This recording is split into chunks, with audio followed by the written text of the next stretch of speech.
Dr. Lois Lee, and I'm the founder and president of Children of the Night. The mission of Children of the Night is the same as it has always been, and that is to rescue America's children from the ravages of prostitution. My name is Dylan, and I'm 16. I just ran away from the group home a second time. One day when we were outside the Rink-A-Beer motel, and we were just talking, and some guy named Carlos pulled up in his car, and he looked professional. He had lots of money. He flashed it around constantly. He asked me if I wanted to take pictures. He didn't say what type of magazine or how I would take the pictures, just taking pictures. So I thought, it's an opportunity. I have no money, so why not make some? Pimps have about 16 strategies they use to recruit kids.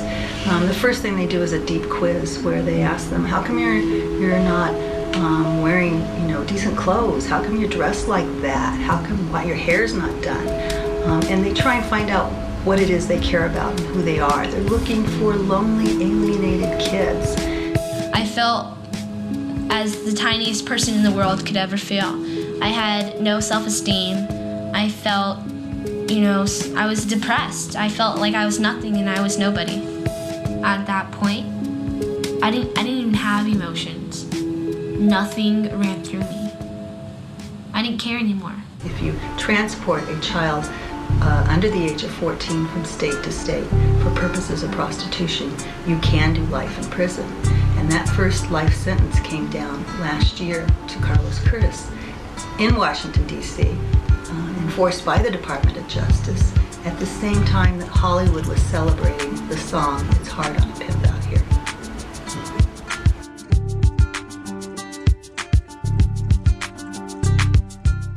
The pimp would pick me up in the morning. I might go get something to eat. I would have to pay with my money, if he gave me any. After that, sit on a corner and wait for everyone to call me. From 10 o'clock in the morning to 3 o'clock that night. My name is Meredith May. I'm a reporter at the San Francisco Chronicle. The story I did looks into the underworld of sex trafficking and in particular massage parlors, Asian massage parlors, which are in every major urban city in this country. One thing researchers are finding is that traffickers are increasingly going after younger and younger girls. Some customers will pay more for a 15-year-old compared to a 25-year-old. I walked inside and there was an older gentleman sitting there. The trick would show me pictures of his daughter, tell me a little bit about him. This particular trick was a school teacher. We must look at the people who pay children for sex. They are school teachers, police officers, lawyers, accountants, politicians, movie stars, truck drivers, laborers, salesmen, rabbis, priests. I don't want to leave anybody out. As I got undressed, he told me that he wanted to watch, so I would have to strip in front of him. He wanted me to get a fake gun and get some rope and tie him around. After that, he forced me to have sex with him. Even though I didn't want to, I had to, because I knew if I didn't, that the pimp would hurt me. The risks that children take when they're involved in prostitution, I think first and foremost is death and torture. When they get in a car or they go into a hotel room with a man, they don't know what's going to happen to them. They don't have control. They're small. They're easily overpowered.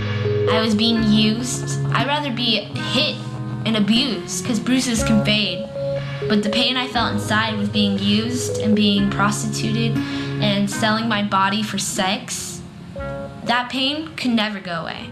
I think if the laws put the women first, you might see a lot more women coming forward if they felt protected, truly protected, if they didn't have to testify, where their trafficker might see them testify, or where word might get out on the street that they spilled and told everything. My caseworker at the time, she had pitched to me this one placement called Children of the Night. There are 2 children to each room, and each room has its private bathroom, and they have a closet, drawers, and they're encouraged to decorate the room to their own taste. And it was to save prostitutes and save people who were being prostituted and were forced to prostitute and selling their body. And it would give them, a refuge. I better myself by being here. I'm working to go to college. I wake up and I don't have to wake up to sirens. I don't have to wake up to a man that I don't know sleeping next to me. I can just feel free and be free here.